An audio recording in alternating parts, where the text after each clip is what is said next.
नमस्कार दोस्तों, crime story channel पर मैं राजेश आपका स्वागत करता हूं। दोस्तों, आज मैं आपको अपराध की जिस वारदात के बारे में बताने जा रहा हूं, वो वारदात देहरादून उत्तराखंड में हुई थी। तो चलिए दोस्तों, जानते हैं इस वारदात के बारे में कि ये क्यों और कैसे हुई थी। 14 सितंबर 2017 को उत्तराखंड की राजधानी देहरादून स्थित पुलिस मुख्यालय में चल रही उस बैठक में कई पुलिस अधिकारी मौजूद थे।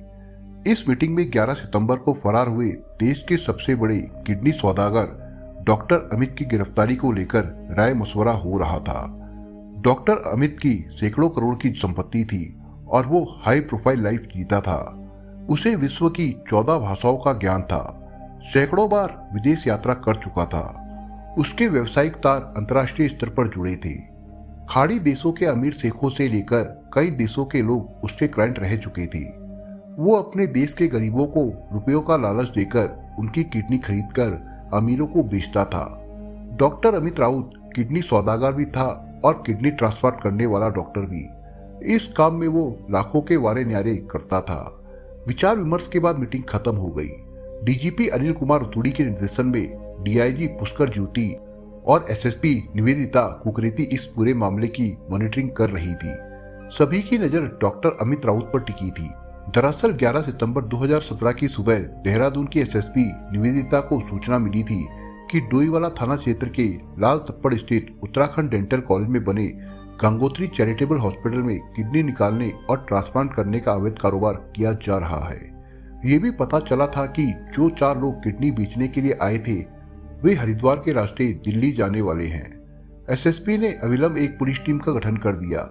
पुलिस टीम ने सप्तऋषि चौकी के पास चेकिंग अभियान शुरू कर दिया। इसी बीच पुलिस ने एक इनोवा कार को रोका। कार की चालक सीट पर एक युवक बैठा था, जबकि कार की पिछली सीट पर 2 महिलाएं व 3 पुरुष बैठे थे।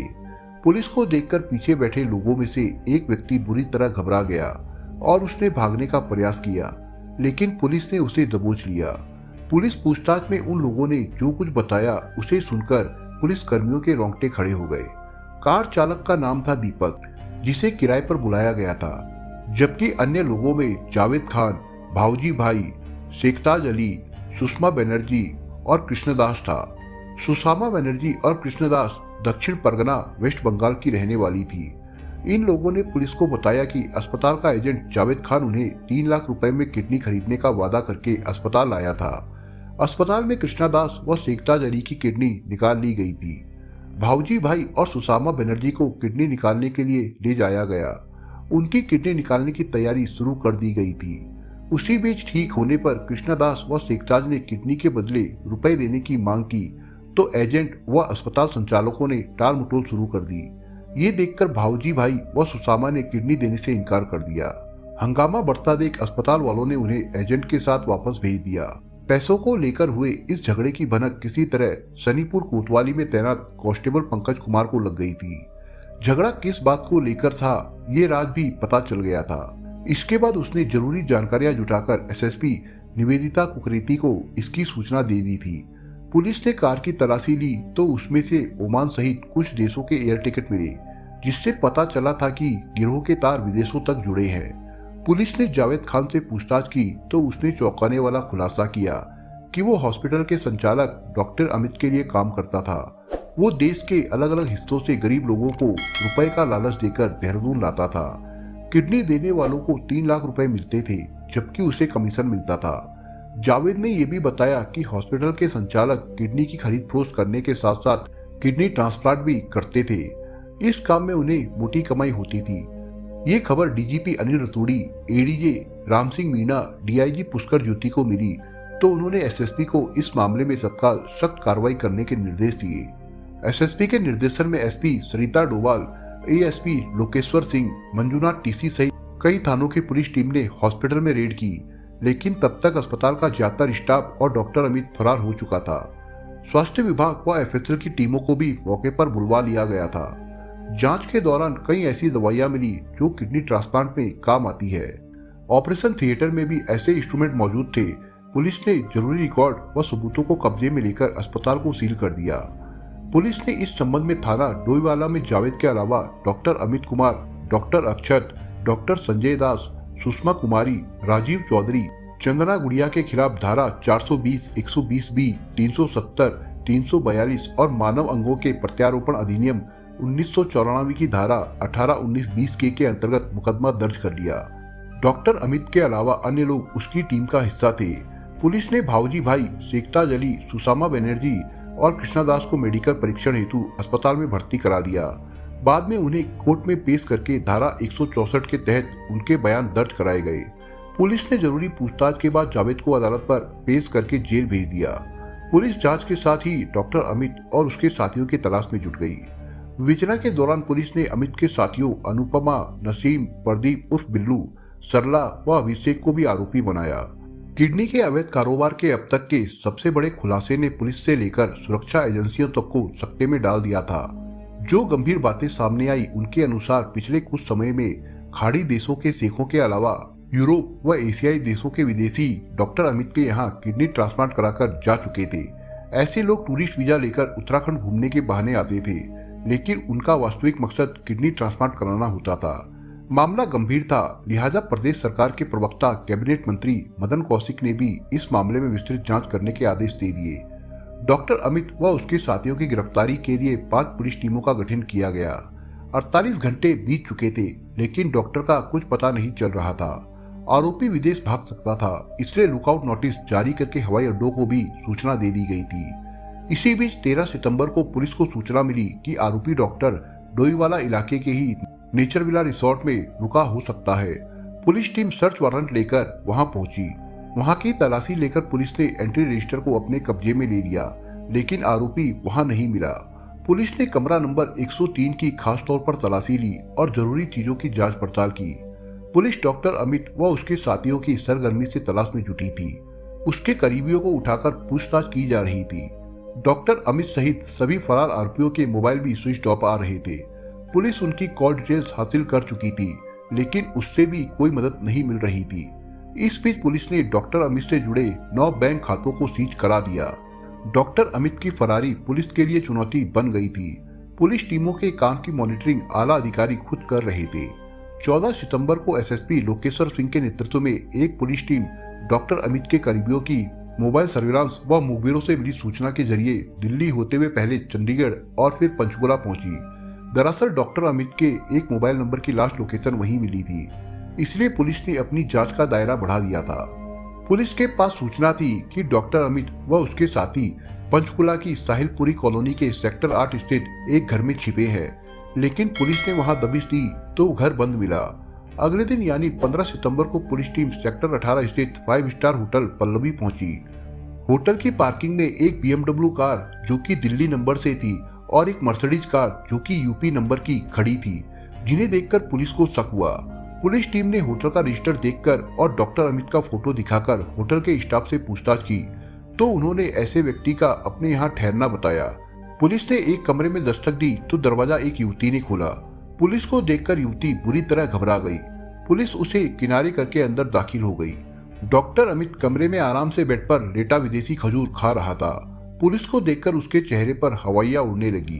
पुलिस ने डॉक्टर अमित के साथ साथ युवती व दूसरे कमरे में रुके उनके 2 साथियों को गिरफ्तार कर लिया। डॉक्टर अमित कसमसा कर रह गया।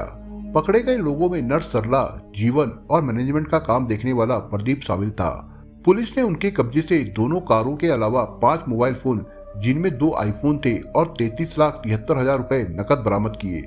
डॉक्टर अमित 2000 के नए नोटों की गड्डियां बैग में लिए घूम रहा था। पुलिस टीम सभी को गिरफ्तार करके देहरादून ले आई। डॉक्टर अमित सहित अन्य से पुलिस ने गहराई से पूछताछ की। जांच व पूछताछ में डॉक्टर अमित के किडनी के गोरख धंधे की ऐसी कहानी निकलकर सामने आई, जिसने पुलिस के आला अधिकारियों को भी चौंका दिया। काला धंधा करने वाला ये डॉक्टर देश का सबसे बड़ा किडनी सौदागर निकला।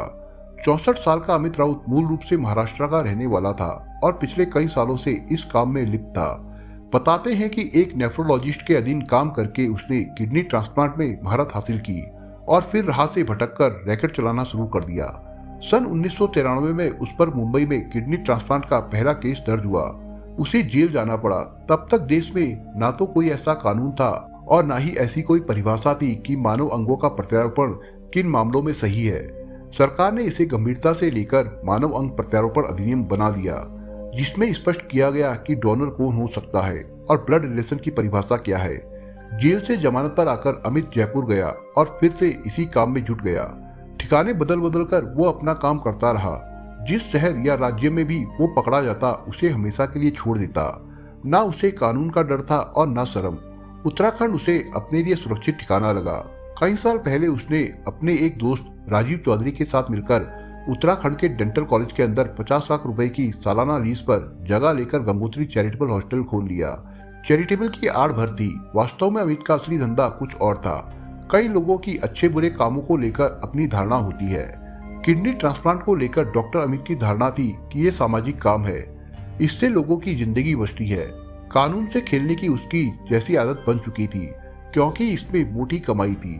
वो जरूरतमंद गरीब लोगों की किडनी 2 से 3 लाख रुपए में लेता था, जबकि उसे 40 से 50 लाख रुपए में ट्रांसप्लांट करता था।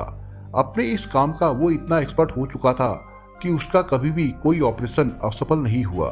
दूसरे डॉक्टरों को इस काम में 6 घंटे लगते थे, जबकि ये काम वो महज 2 से ढाई घंटे में कर देता था। वो देश भर में फैले अपने एजेंटों के जरिए कई बार डोनरों को हवाई जहाज की यात्रा कराता था। गरीब डोनर स्वेच्छा से किडनी देते थे और ट्रांसप्लांट कराने वाले विदेशी होते थे, इसलिए मामला खुलता नहीं था। अमित का पूरा स्टाफ उसके इस धंधे को जानता था, लेकिन वो उन्हें न सिर्फ अच्छा पैसा देता था बल्कि अपने धंधे को समाज सेवा बताता था। अमित शातिर दिमाग था।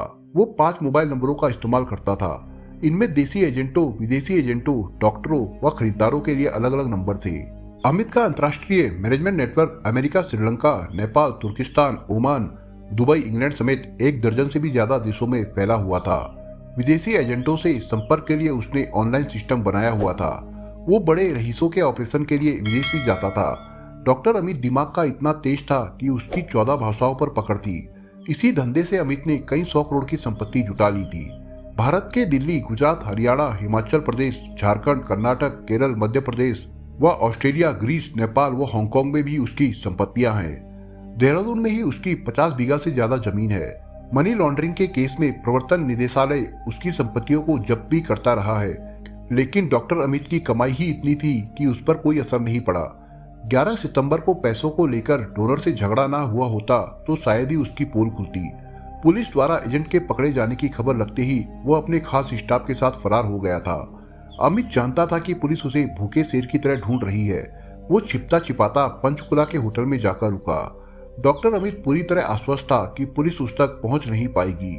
वहां से उसका इरादा नेपाल भागने का था, लेकिन उससे पहले ही वो पुलिस की गिरफ्त में आ गया। किडनी रैकेट के सरगना डॉक्टर अमित की फैमिली लाइफ भी अजीब निकली। उसकी पहली शादी सुनीता के साथ हुई थी, जबकि दूसरी बीवी पूनम कनाडा में है।